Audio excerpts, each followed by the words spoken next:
Assalamualaikum warahmatullahi wabarakatuh. Perkenalkan, nama saya Fadila Tunisa, NPM 20170120039 dari Prodi Kesehatan Masyarakat Universitas Baitur Rahman.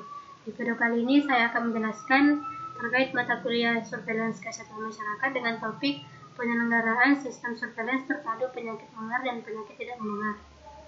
Adapun topik yang pertama yaitu menjelaskan dan memberikan contoh penyelenggaraan sistem surveillance terpadu penyakit menular dan penyakit tidak menular. Sistem surveillance terpadu penyakit menular dan penyakit tidak menular yaitu suatu metode pelaksanaan surveillance epidemiologi rutin terpadu terhadap beberapa penyakit yang bersumber dari data puskesmas, rumah sakit, laboratorium, dan dinas kesehatan kabupaten atau kota.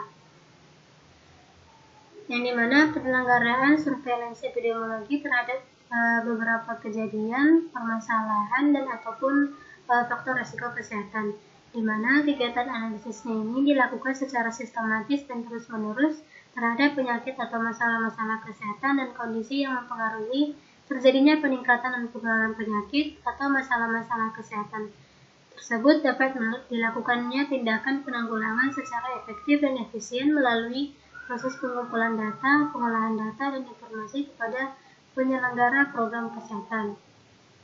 Dan adapun contoh dari penyelenggaraannya yaitu adanya pencegahan terhadap penyakit menular dengan memberikan vaksinasi atau imunisasi dan pemberantasan penyakit TB paru kepada masyarakat untuk mencegah adanya penularan penyakit kepada yang belum sakit. Yang kedua yaitu mengemukakan tujuan dan contoh tujuan penyelenggaraan sistem surveillance terpadu penyakit menular dan penyakit tidak menular. Adapun tujuan penyelenggaraannya yaitu ada tujuan umum dan tujuan khusus, di mana tujuan khusus diperoleh informasi epidemiologi penyakit tertentu dan terdistribusinya informasi tersebut kepada program terkait, pusat-pusat kajian dan pusat penelitian serta unit surveillance lain. Tujuan khusus ada beberapa yaitu yang pertama kumpulan data kesakitan, data laboratorium, dan data KIP penyakit dan keracunan di puskesmas ke rumah sakit dan laboratorium sebagai sumber data surveillance terpadu penyakit. Yang kedua, terdistribusikannya data kesakitan, data laboratorium, serta data KIP penyakit dan keracunan tersebut kepada unit surveillance dinas kesehatan kabupaten atau kota, unit dinas kesehatan provinsi, dan unit surveillance Direktorat Jenderal Pemberantas Penyakit Menular dan Penyihatan Lingkungan Departemen Kesehatan. Yang ketiga yaitu terlaksanakannya pengelolaan dan penyajian data penyakit dalam bentuk tabel, grafik, peta, dan analisis epidemiologi lebih lanjut oleh unit dinas kesehatan kabupaten atau kota, dinas kesehatan provinsi, dan MM dan PPL Departemen Kesehatan. Yang ketiga yaitu yang keempat, distribusinya hasil pengolahan dan penyajian data penyakit beserta hasil analisis epidemiologi lebih lanjut dan rekomendasi kepada program terkait di puskesmas, rumah sakit, laboratorium, kabupaten atau kota, provinsi, nasional, pusat-pusat riset, pusat-pusat kajian, dan perguruan tinggi, serta sektor terkait lainnya.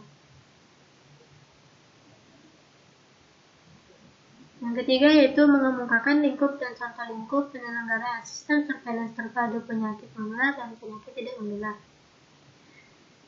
Adapun lingkup penyelenggaraan sistem surveillance terpadu penyakit menular dan penyakit tidak menular yaitu yang pertama ada surveillance terpadu penyakit menular, di mana ini merupakan suatu analisis terus-menerus dan sistematis terhadap penyakit menular dan faktor risiko untuk mendukung upaya pemberantasan penyakit menular.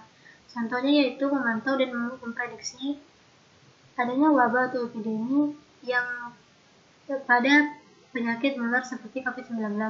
Yang kedua yaitu surveillance terpadu penyakit tidak menular. Ini merupakan analisis terus-menerus dan sistematis terhadap penyakit tidak menular dan faktor risiko untuk mendukung upaya pemberantasan penyakit tidak menular. Contohnya yaitu memantau keberhasilan suatu pelaksanaan program pencegahan dan pengendalian penyakit. Yang ketiga, surveillance terpadu kesehatan lingkungan dan perilaku. Ya, ini merupakan suatu analisis terus-menerus dan sistematis terhadap penyakit dan faktor risiko untuk mendukung program kesehatan lingkungan.